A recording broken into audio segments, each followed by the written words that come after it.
Construire. Oh, mais non, mais c'était pas si mal les cheveux. Oh! Même quand c'est pas si mal, c'est pas bien. Par contre, pourquoi? Voilà. Mal cadré. Comme d'habitude. J'ai envie de vous dire comme d'habitude. Un morceau de chaise. Ouais. Génial. Bon.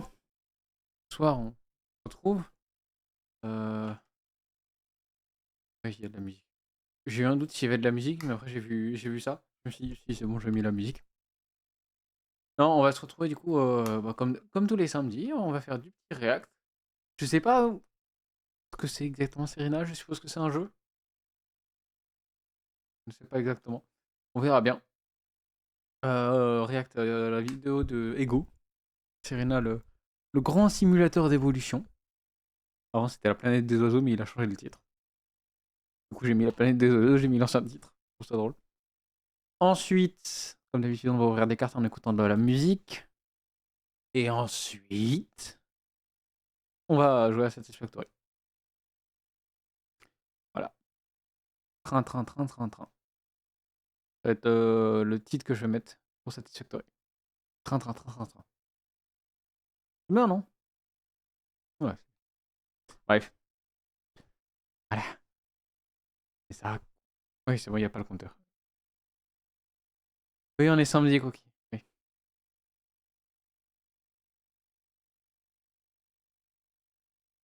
Et dans 15 jours, à peu près, du coup, on peut acheter à Retail. Ouais. Ah ouais, ouais, ouais, ouais, ouais. Un peu moins de 15 jours. Faut, 15 jours pile, il sera 18h37 le 13 décembre. Donc je pense qu'il sera sorti avant. Il va peut-être sortir à 16h. Je sais pas. Bref. Hop. J'ai déjà prévu le planning de la semaine prochaine.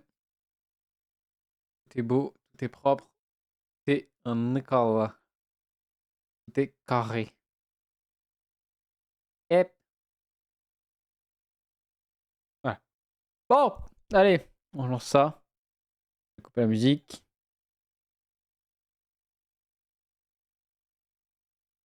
Voilà. Et on est parti.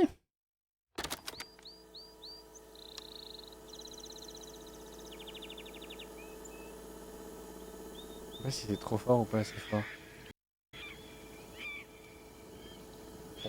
J'ajusterai.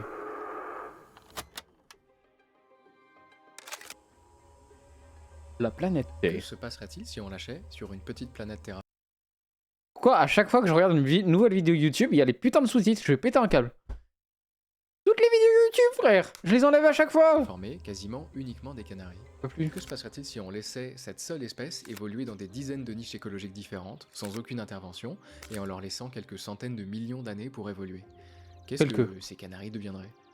Voilà l'expérience que propose Serena, aussi appelée Serena, une histoire naturelle du monde des oiseaux, un site internet qui propose la lecture d'un projet d'évolution spéculative uniquement en texte et en dessin. Ok. Mais vous et moi, nous allons explorer l'endroit un poil Pas du tout différemment. un jeu, du coup.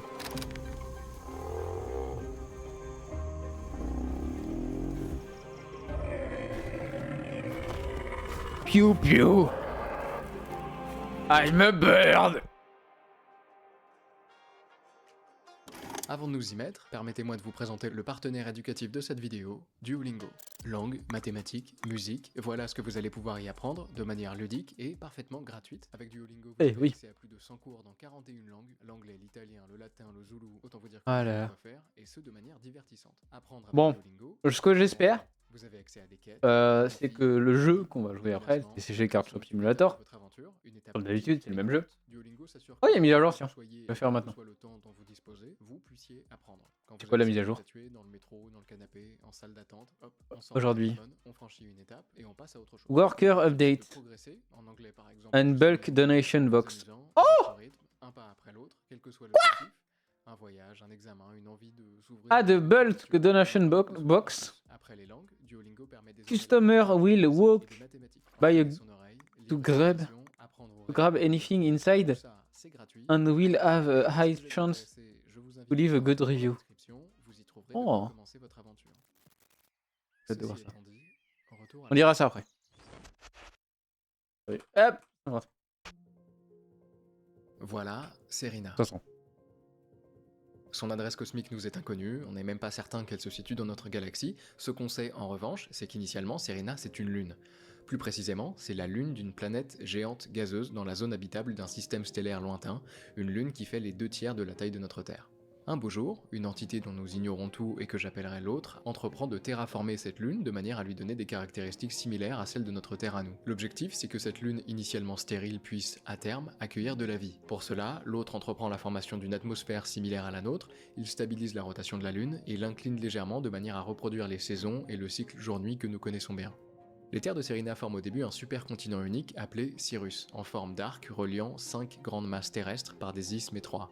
C'est astucieusement pensé de la part de l'autre, puisque ce pont continental va permettre à la faune et à la flore introduite de se disperser partout sans barrière océanique. À l'établissement de la biosphère, le climat de Serena est chaud et humide, l'atmosphère est riche en oxygène et entretient un climat tropical généralisé d'environ 16 degrés de moyenne.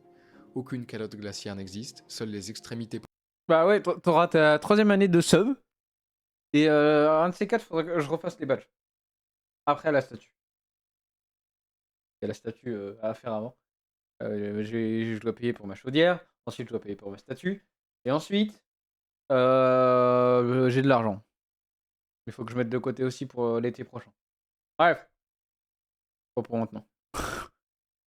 Oh, sinon, ça peut être drôle. En vrai, ça peut être drôle de faire ça. Je viens d'avoir une idée qui pourrait faire plaisir à quelqu'un. Et je sais pas si elle va vouloir. Je viens d'avoir une idée pour en fait les badges sub. Polaires connaissent un froid hivernal modéré, le reste du globe étant un vrai jardin d'Éden tropical, favorable à la vie. Non, je dis de la merde. T'as combien de temps? Attends. 2 ans et 7 mois. Oui, bah non, non, Une ça fois fait la pas chose 3 ans. faite, l'autre y introduit, justement, de la vie, en petite quantité, mais des formes de vie ayant déjà subi des millions d'années d'évolution. Il y a introduit des poissons, des crustacés, des méduses. Il y a introduit des plantes, de l'herbe, des céréales, du bambou, des fleurs, des algues, de la mousse. Il y a introduit des micro-organismes, des insectes, des mollusques, des vers, des fourmis, bref, de quoi faire tourner l'écosystème de Serena. Une fois la chose faite, une fois la Pardon. machine lancée, l'autre peut, enfin, y introduire ce pourquoi l'expérience est vraiment organisée, la seule espèce vertébrée terrestre de Serena, le Serinus canaria, autrement appelé canari. Voilà notre protagoniste, sans aucune compétition interespèce. Aucun mammifère, aucun reptile, aucun amphibien n'a été introduit, Serena est désormais un monde d'oiseaux livrés à eux-mêmes. Ok, il se passe quoi maintenant ?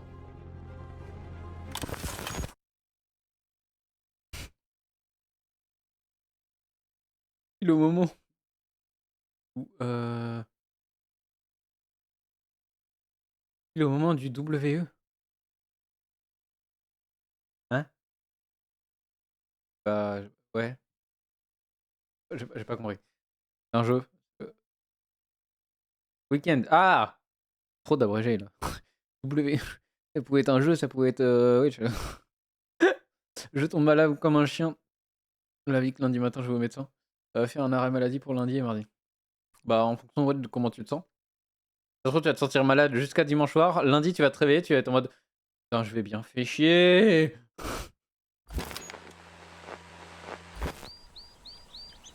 Eh ben, ça mange. Et ça se reproduit, Ah en bon. masse. Mais ouais, les canaris ont une quantité quasiment illimitée de nourriture et aucun prédateur, forcément les choses vont vite. Ils se nourrissent de graines, de jeunes pousses de plantes et chaque couple de canaris peut produire plus de 15 oisillons par an. Ok, schéma. Ouais. Un canari mâle, un canari femelle. Dans le corps de l'un et de l'autre, il y a de l'ADN. En gros, c'est la recette génétique de chacun. Quand le mâle crée un spermatozoïde, la moitié de sa recette génétique à lui est copiée à l'intérieur. Quand la femelle crée un ovule, la moitié de sa recette génétique à elle est copiée à l'intérieur. Et quand le spermatozoïde et l'ovule se rencontrent, ils fusionnent et forment un nouvel être avec un mélange unique des recettes des deux parents. Avec nos canaris, on a des parents très similaires qui font fusionner des recettes très similaires et on se retrouve donc avec des bébés canaris très similaires. La recette ne bouge pas beaucoup. Bon, mais on va avancer un peu et je vous préviens, ici, avancer un peu, c'est avancer beaucoup. Pour preuve, notre premier saut dans le temps dure 10 000 ans. Ok.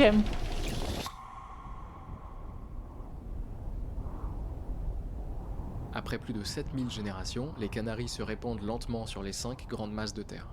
Et malgré le peu de temps passé, on peut déjà voir apparaître des différences notables entre certains canaris. Sur les plaines d'Antsika, on trouve de grands canaris aux plumes grises et blanches, solitaires, assez grands pour briser l'enveloppe de graines de tournesol de la taille d'amande. On trouve de petits canaris rouges qui se rassemblent en groupe pour picorer de jeunes pousses. Dans un monde sans arbres et sans buissons comme l'est Serena après 10 000 ans, la plupart des canaris construisent leur nid à même le sol, comme cette femelle qui rentre à la maison après des heures de recherche de nourriture. Le problème, c'est qu'en arrivant devant son nid, elle retrouve ses œufs détruits, coquilles, brisées. À quelques mètres de là, on trouve, discret, un canari qui observe la scène. L'un de ses ancêtres, plutôt que de courir et de chasser des insectes, a mieux survécu en allant simplement manger les œufs des autres, non protégés à même le sol.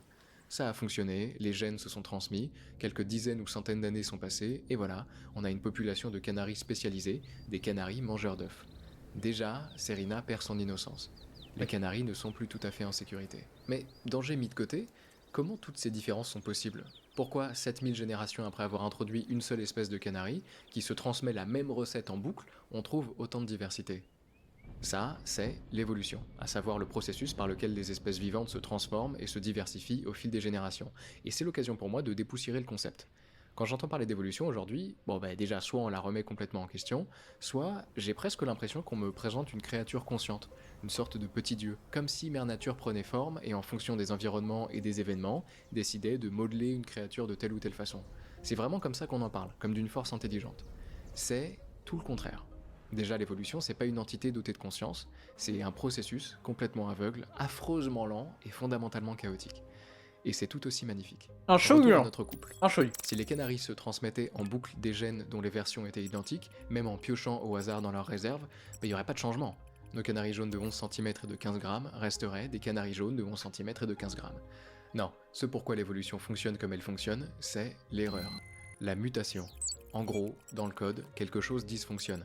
Il y a une modification aléatoire de l'ADN d'un canari. La recette a changé de manière complètement inattendue. Ces erreurs de code, ces mutations, elles peuvent se produire pour plusieurs raisons. Soit des facteurs externes, comme des virus ou des rayons de soleil, soit pendant la copie de l'ADN, quand les cellules se divisent et qu'elles doivent copier leur ADN pour le transmettre aux nouvelles cellules, soit, enfin, quand les spermatozoïdes et les ovules se forment. Quand ils sont fabriqués, que l'ADN est brassé et recombiné, parfois, il y a une erreur. Une mutation apparaît et peut être transmise à l'enfant. Voilà comment de nouveaux traits apparaissent. Voilà pourquoi l'évolution est possible. L'erreur. Un membre plus court, des ailes plus larges, une couleur différente, ça peut être n'importe quoi. Ceci dit, mettons que ça arrive au bébé de notre couple. Il y a eu une mutation, et lui, il est né avec un bec anormalement long. Ah, intéressant. Mais s'il est le seul à être né avec cette mutation et que les milliers d'autres canaris gardent tous leur petit bec, il n'y a aucune raison que le long bec de notre bébé se répande. Aucune raison qu'une autre race de canaris à long bec se développe. Oui. Mais c'est là toute la beauté de l'évolution et de l'une de ses Elle a un branches gosse. cruelles et merveilleuses, la sélection naturelle. C'est la réalité du terrain qui va décider, c'est l'environnement et les individus alentours. La plupart du temps, quand il y a mutation, elle est soit neutre, soit désavantageuse. Il est assez peu probable que l'arrivée d'un trait aléatoire soit favorable à un oiseau dans un environnement donné. Notre bébé, par exemple, avec son long bec, il pourrait ne pas être capable de picorer ce que ses parents picoraient. Dans ce cas-là, il meurt et ses gènes ne sont transmis à personne. Mais parfois, la mutation est avantageuse. Dans un autre environnement, par exemple, notre bébé avec son long bec, il pourrait devenir capable d'aller fouiller des fourmilières et de becqueter des insectes qui auraient normalement dû être en sécurité. En ce cas, le bébé survit, il se reproduit et ses gènes se transmettent. Et plus ses descendants se débrouillent bien avec leur long bec, plus ils se reproduiront et plus ils seront nombreux. Et au bout d'un grand nombre de générations, on voit apparaître une nouvelle espèce, les canaris à long bec, spécialisés dans la chasse aux insectes. D'ailleurs, rapidement, juste avant de retourner à nos canaris, qu'est-ce qu'une espèce et qu'est-ce qu'une race ? Une espèce, ça regroupe des animaux souvent différents, mais toujours capables de se reproduire. Donc, si deux individus, même visiblement très différents, peuvent se reproduire et que leurs enfants peuvent se reproduire, ils appartiennent à la même espèce. Une race, c'est un concept un poil plus controversé, mais sur le papier, c'est un peu comme si une espèce était en train de se séparer en deux, mais pas totalement. C'est généralement pas une classification biologique officielle, mais c'est plutôt une distinction au sein d'une population. Bon, voilà comment les choses avancent. Pas de projet de mère nature, pas de sélection artistique, pas de grands dessins, simplement du désordre et du temps. Voilà l'évolution.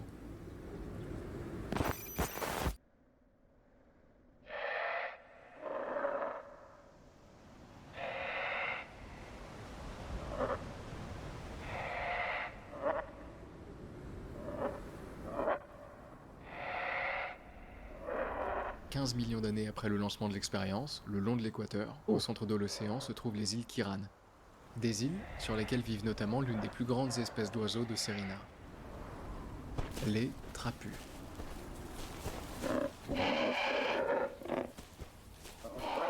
Ces oiseaux sont très grands et très gros.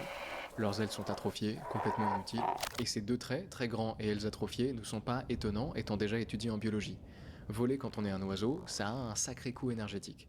Donc, si notre oiseau vit dans une zone dans laquelle ne se trouve aucune menace qui nécessiterait de fuir rapidement, la sélection naturelle peut favoriser la réduction ou la perte du vol, ce qui peut permettre à ces oiseaux de consacrer plus d'énergie à d'autres traits adaptatifs comme la croissance corporelle, la ponte d'œufs plus gros, etc.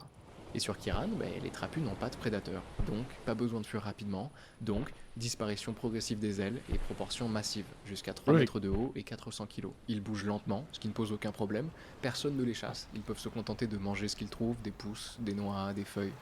Beaucoup de feuilles, ce qui provoque un cycle intéressant. Crac. Les trapus, au fil des millénaires, deviennent de plus en plus grands pour atteindre les feuilles en hauteur, et les arbres, de leur côté, deviennent de plus en plus grands pour échapper à l'appétit des géants. Ils se tirent littéralement vers le haut. Ceci dit, il y a bel et bien un danger pour ces grands oiseaux. Ou plutôt, ça il y a un danger pour leurs petits. Quand Ah. ils sortent de l'œuf, ils sont complètement vulnérables. Le père n'est jamais là, il passe son temps à manger.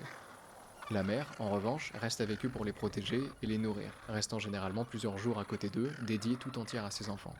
Mais au bout d'un moment, la mère doit partir pour se nourrir. Et très vite, en voyant l'immense silhouette de la génitrice s'éloigner de son nid, s'approche, lentement, une horde de créatures bleues aux reflets roses, cliquetantes et agitant leurs pinces, des bernards l'ermite terrestres, qui n'attendaient qu'une chose depuis des jours, que les petits soient seuls. Immédiatement, les bernards l'ermite avancent et prennent le nid d'assaut. Les petits se rassemblent, forment un bloc, essayent de se positionner le plus au centre possible pour éviter les coups de pince, et s'ils y arrivent un moment, au bout d'un certain temps, les bernards l'ermite arrivent à attraper une patte ou une aile et à tirer l'oisillon le plus faible pour le dévorer entièrement. Les petits trapus, Ça nés donne envie. nombreux pour compenser les pertes, ont 85% de chances de mourir lors de leurs 3 premières semaines d'existence. Yes. Ils grossissent rapidement, mais tant qu'ils ne sont pas adultes, ils vivent l'enfer. Ils deviennent très lourds, sur le papier assez gros pour se défendre, mais en pratique incapables de se déplacer avant quelques semaines encore. Pour ces petits-là, c'est encore plus dur que pour ceux qui sont morts plus tôt, parce que quand les bernards l'ermite arrivent, ils sont obligés de se laisser grignoter vivants, un petit bout de chair par-ci, une aile par-là, parfois pendant des jours. Oh. Enfin, finalement, lorsqu'ils grandissent suffisamment et qu'ils sont capables de se déplacer malgré leur poids, ils peuvent se mettre à l'abri.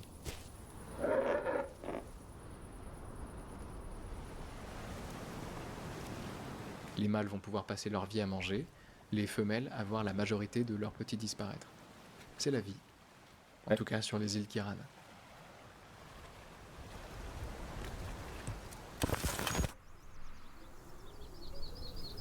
Ailleurs, et quelques 40 millions d'années plus tard, on trouve une relation interespèce beaucoup plus douce. Voilà un pinson. C'est pas forcément aussi excitant que le reste, mais ça c'est pas le boulot de l'évolution. Notre pinson traîne dans une prairie, à la recherche de nourriture, ici des graines et des céréales. Mais la chasse n'est pas particulièrement bonne. Aujourd'hui, notre pinson a du mal à trouver ce qu'il cherche.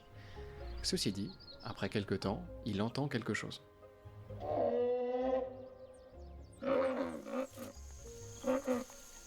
Voilà un échassier de Serena.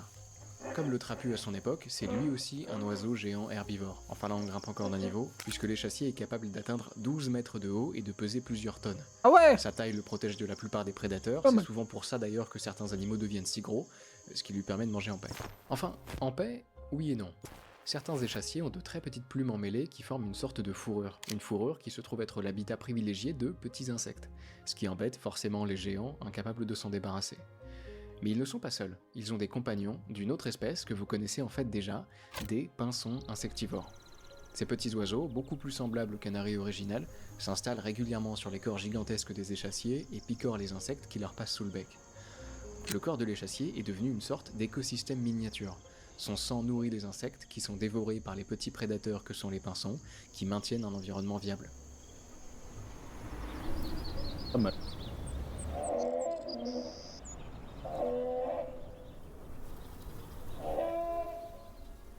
Cette relation entre l'échassier et les pinsons est ce qu'on appelle une relation mutualiste. Une interaction directe entre deux espèces qui ne leur est pas Je absolument t'arrange, nécessaire, tu mais qui leur m'arranges. est mutuellement bénéfique malgré tout. Les pinsons ont de quoi manger, et les échassiers sont débarrassés des insectes qui peuplent leurs plumes. Parfois, le duo se permet des explorations dans les forêts de bambou, dans lesquelles l'échassier peut manger du bambou, et les pinsons peuvent manger les fourmis qui grimpent sur l'échassier pour protéger leur habitat. C'est une jolie relation. Hmm.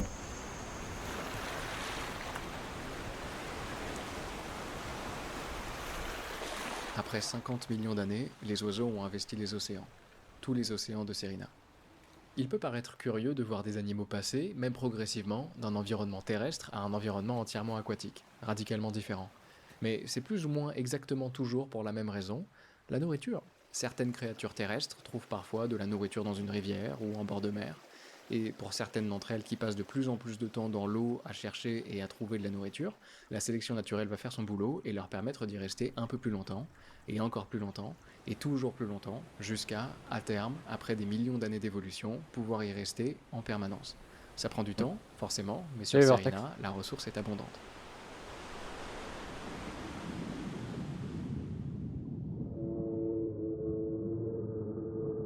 C'est une baleine, ça.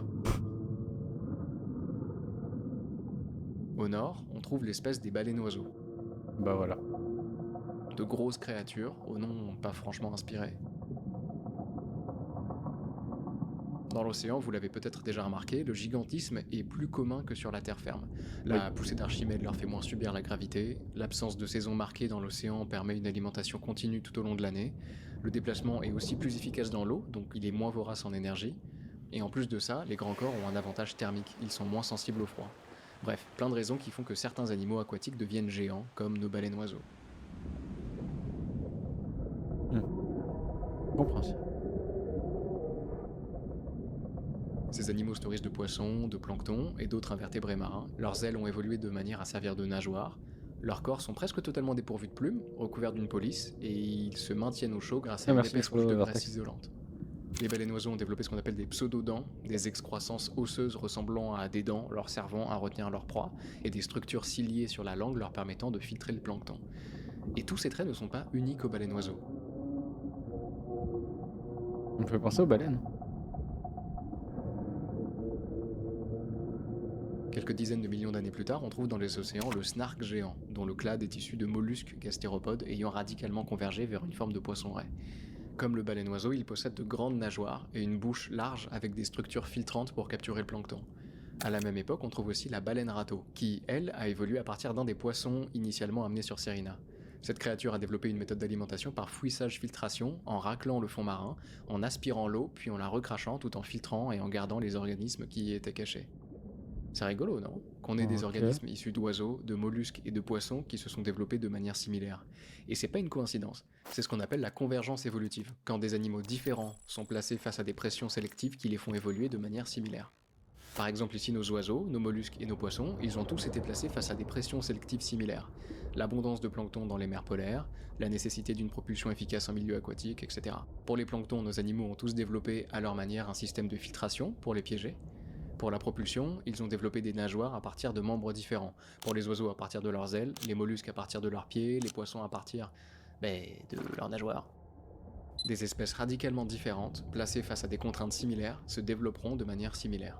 C'est la beauté de l'évolution. It's so beautiful.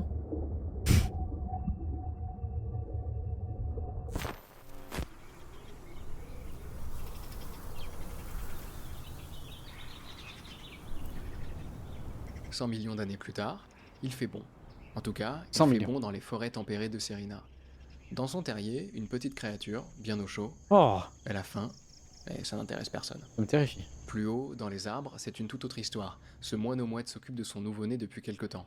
Mais lui qui vient de rentrer à la maison pour le nourrir, il n'y voit plus son petit. Ça arrive de temps en temps, certains oisillons dégringolent, ils tombent du nid ou des branches sur lesquelles ils étaient maladroitement perchés, et les parents, pour les retrouver, ils fonctionnent à l'ouïe. C'est le cas de cette femelle. En entendant un pépiment familier en bas, elle se précipite au sol et largue un verre dans la gueule grande ouverte de son enfant. Sauf que c'est pas son enfant. La créature qu'elle vient de nourrir, sans le savoir, c'est un gobelin des nids. Une créature grisâtre, aux longues oreilles, aux doigts crochus, au museau pointu, la gueule pleine de dents acérées, dont le destin est intrinsèquement lié à celui du moine-mouette.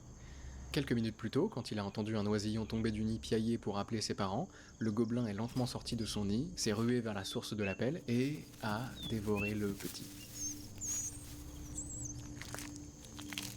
Oh, les Une fois bruitages. la chose faite, il a commencé à imiter les cris de l'enfant dont il a fait son repas, mais beaucoup plus fort, pour que son cri à lui couvre celui de potentiels autres oisillons. La mère moineau-mouette, paniquée, accourt et dépose dans la bouche un peu trop grande du gobelin la nourriture qu'elle pense apporter à son petit. Elle nourrit, sans le savoir, l'assassin de son enfant.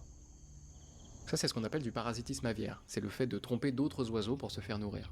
Une composante de ce parasitisme, c'est le mimétisme, l'imitation des signaux visuels et sonores des bébés oiseaux qu'ils parasitent. Cris de mendicité, marques colorées à l'intérieur du bec, battements d'ailes implorants, etc. Ce que ça développe, c'est une sorte de course aux armements évolutive entre gobelins et moineaux. Chaque ajustement chez l'un entraîne une contre-mesure chez l'autre, dans une escalade adaptative au fil des générations. Les moineaux développent par sélection naturelle des défenses, ce qui favorise chez le parasite l'émergence de nouvelles ruses. De cette manière, le gobelin et les moineaux évoluent depuis des millions d'années dans une sorte d'équilibre dynamique.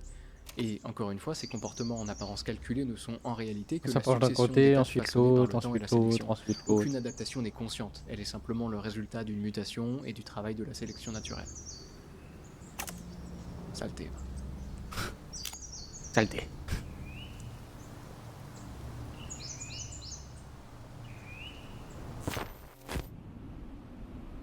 Déjà 20 minutes? Oh bah mon dieu, c'est Tout au passé sud vite. du continent le plus au sud de Serena, Stevlandea, il fait frais. L'air est sec, l'herbe éparse et recouverte d'une fine couche de givre qui craque sans résistance au toucher.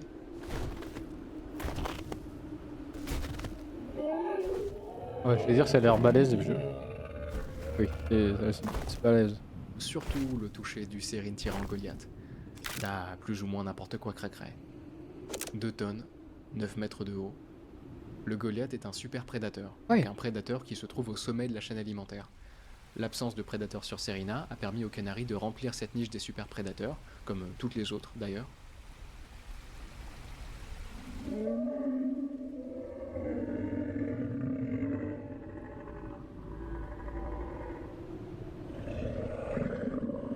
Son cri dissuaderait n'importe quel autre animal d'approcher de son territoire. Et pour le Goliath, c'est l'objectif. Parce que, non loin de lui, se trouve sa compagne, enceinte, occupée à une tâche essentielle. L'accouchement. Dans le sud de Stevlandea, le temps est froid, voire très froid, et si les œufs du tyran ont besoin de chaleur, ils ne peuvent pas être couverts ni par la mère, ni par le père, dont les corps trop obscènement massifs risqueraient de les écraser.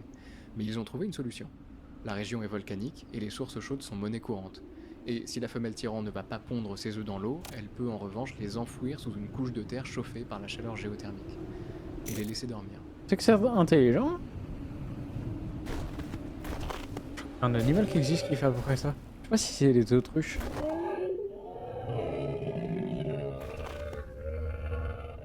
J'en doute. Je crois qu'il y a un animal qui existe qui fait un truc dans le genre.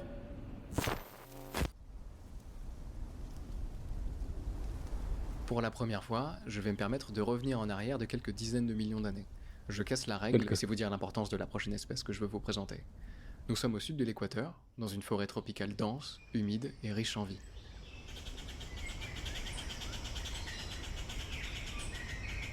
Parmi ces formes de vie, celle qui nous intéresse est perchée dans un arbre. C'est un oiseau, le membre d'une espèce toute neuve, jeune de 4000 ans seulement, une phrase qui vous aurait sûrement arraché un sourire en début de vidéo, mais après 175 millions d'années, j'imagine que vous commencez à vous habituer. Cet oiseau est le geais bavard à queue fourchue. Après les individus que nous avons rencontrés, celui-ci ne paraît pas bien intéressant. Un oiseau aux dimensions et aux couleurs presque ennuyeuses. Il semble à peine avoir évolué. Mais l'intérêt que j'y trouve est ailleurs. Son nom, Locax philosophus, le penseur bavard. Le cerveau de ce jet pèse seulement 14 grammes, extrêmement léger donc, un cerveau enfermé dans une boîte crânienne qui ne peut pas devenir trop lourde au risque d'empêcher l'oiseau de voler correctement. Alors plutôt que de faire plus gros, l'évolution a fait plus efficace, comme souvent avec ce genre d'oiseau, en optimisant autant que faire se peut la densité neuronale et l'organisation de l'encéphale. Ce qui permet à ce cerveau, qui ne représente en masse qu'un centième d'une autre, de fonctionner de manière similaire à celui de l'humain. Cet oiseau est très intelligent, autant qu'un humain. Il en est même arrivé à avoir conscience de lui-même. Et si vous voulez savoir comment on passe d'atomes inertes à une entité capable d'avoir conscience d'elle-même, faites-le moi savoir et je vous en ferai un épisode dédié. Notre oiseau, lui, est attelé à des considérations autrement plus dramatiques. Il est conscient de lui-même, certes, mais il est surtout conscient d'être le dernier membre de son espèce. Parce que cette forêt n'a pas toujours été une forêt. Autrefois, on appelait cet endroit le désert de l'ombre des pluies, une vaste étendue sèche située sur la face abritée des montagnes d'une ancienne ceinture tropicale de Serena. Ce désert de l'ombre des pluies tire son nom du phénomène météorologique qui l'a formé. Les montagnes environnantes bloquent les nuages chargés d'humidité, ce qui prive la région de précipitations abondantes. Résultat, un environnement semi-aride où les saisons sont marquées par des contrastes extrêmes entre périodes de relative abondance et longues phases de sécheresse. Mais les temps ont changé. Et là où ne se dressaient autrefois que quelques arbres rabougris, secs et fendus, plantés dans une terre aride, sortent de terre depuis quelque temps des arbres immenses, bordés d'une végétation luxuriante, chaude et humide. Les changements climatiques drastiques de la région ont bouleversé l'écosystème du désert de l'ombre des pluies, qui n'a plus rien de désert, mais tout de l'ombre et de la pluie. Et nos jets bavards, intelligents, adaptatifs et habitués à des conditions parfois drastiquement changeantes, les jets bavards donc ont été à la hauteur de l'épreuve. Ils se sont adaptés, encore et toujours, ils ont changé leurs habitudes sans avoir besoin d'attendre que l'évolution fasse son boulot. Mais toute l'intelligence, toute l'ingéniosité, toute la capacité d'adaptation de cette espèce n'ont rien pu faire face à un défi auquel les jets n'ont rien compris. Eux qui, habitués à vivre dans le désert, n'ont développé aucune résistance aux bactéries et aux maladies évoluant habituellement dans les forêts humides. Ah oui. Vous t'adapter au mieux, si le corps là s'adapte L'espèce du cancer bavard est toute neuve, quelques milliers d'années tout au plus. Une espèce nouvelle-née, contrairement à la nôtre, qui depuis quelques centaines de milliers d'années a eu le temps d'apprendre suffisamment avant qu'un désastre n'éradique toute sa population. Mais nous aurions pu disparaître aussi. Pour 99% de l'existence de notre espèce, si une météorite suffisamment grosse avait frappé la Terre, nous serions tous morts. Si un virus suffisamment agressif s'était répandu parmi nos populations, nous serions tous morts. On pense d'ailleurs que ça a failli arriver il y a quelques 900 000 ans, une période durant laquelle l'espèce humaine n'aurait plus compté qu'à peine plus de 1200 individus, potentiellement à cause du climat. 1200 individus Mais dans le si monde, ça fait pas aujourd'hui beaucoup. nous avons les armes pour contrer au moins partiellement ce genre de problème, ce n'est pas grâce à notre génie, c'est grâce, simplement, à la chance. Sans elle, sans le temps qu'elle nous a laissé pour nous développer et penser et trouver, nous aurions pu disparaître face à une menace que nous n'aurions peut-être même pas comprise. Bref, la chance. Une chance que n'ont pas eu nos jets penseurs, qui, un à un, groupe après groupe, sont morts.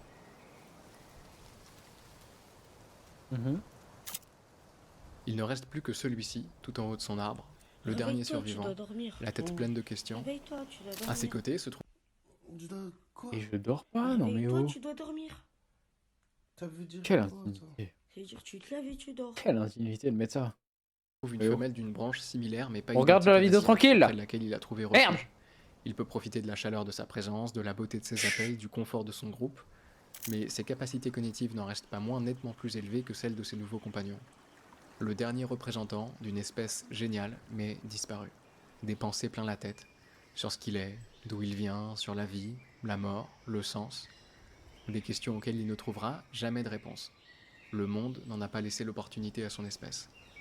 Mais. Parce qu'il y a un mais, je pense.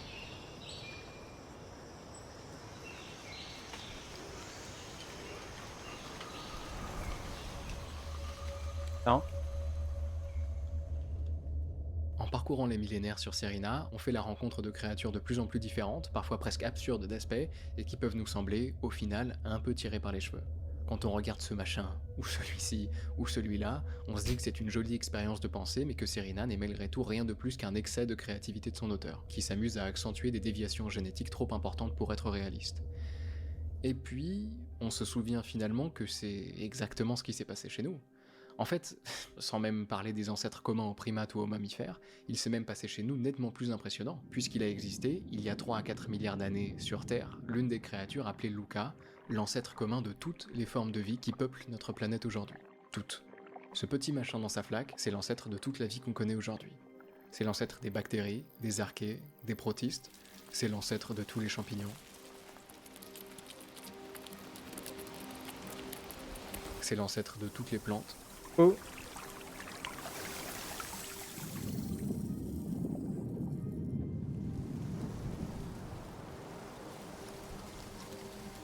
Ok, alors, je ne savais pas, on en C'est a l'ancêtre, enfin, de tous les animaux. De l'iguane marin des Galapagos et des pinsons qui laissent retirer leur tique, Du tardigrade, microscopique, quasiment indestructible, qui entre en cryptobiose pour survivre aux températures extrêmes, aux radiations et même au vide spatial, de la baleine et du requin, descendus d'ancêtres radicalement différents mais devenus des créatures aux très nombreuses similarités, de l'axolote, doté d'une capacité de Oh. régénération hors du commun, qui peut repousser des membres, sa moelle épinière et même des parties de son cerveau, du coucou gris, qui, déposé par sa mère dans le nid d'un autre oiseau, se débarrasse de sa compétition, du serpent volant, de la seiche, de la crevette menthe, du faucon pèlerin, de l'éléphant, du chimpanzé, de l'humain. Notre ancêtre est l'ancêtre de toute la vie qui nous entoure, c'est ce petit bout de machin flottant, qui a Les trucs. évolué exactement de la même manière que les créatures de Serena, en s'adaptant à des contraintes différentes. Où que nous soyons, quelle que soit l'étrangeté des formes de vie qui nous entourent, nous ne sommes entourés que de cousins éloignés. Et ce concept, il est déjà agréable à manipuler intellectuellement. En tant qu'idée, c'est plaisant. Mais là où ça devient vraiment magique, c'est quand on arrive à le ressentir. Ne pas simplement le comprendre avec la tête, mais aussi avec le corps. Vous pouvez essayer, peu importe l'endroit, une chambre, un métro, une rue, un jardin, un balcon. Regardez, voyez les formes de vie qui vous entourent et essayez d'en faire l'expérience avec le corps. Un chat sur un trottoir, un chien sur son coussin, une mouche au plafond, une araignée dans un coin de pièce, une limace sur le goudron, un papillon sur une fleur, et puis la fleur, un arbre, un brin d'herbe. Regardez-les pour de vrai et ressentez avec le corps que la seule chose qui vous différencie, c'est que vos ancêtres ont suivi des chemins différents. Mais qu'en remontant assez loin, nous avons absolument tous le même papy. Nous ne sommes entourés, Le même papy. littéralement, que des membres de notre gigantesque famille. On bouffe notre famille? Oh merde.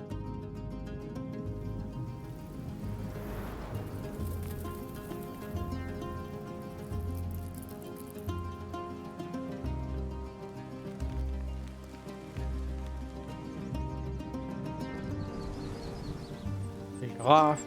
Des lamas, non? Un doute si c'était des lamas. Un guépard, ça c'est une... Merde! Comment ça s'appelle ça? Une? J'ai plus le nom.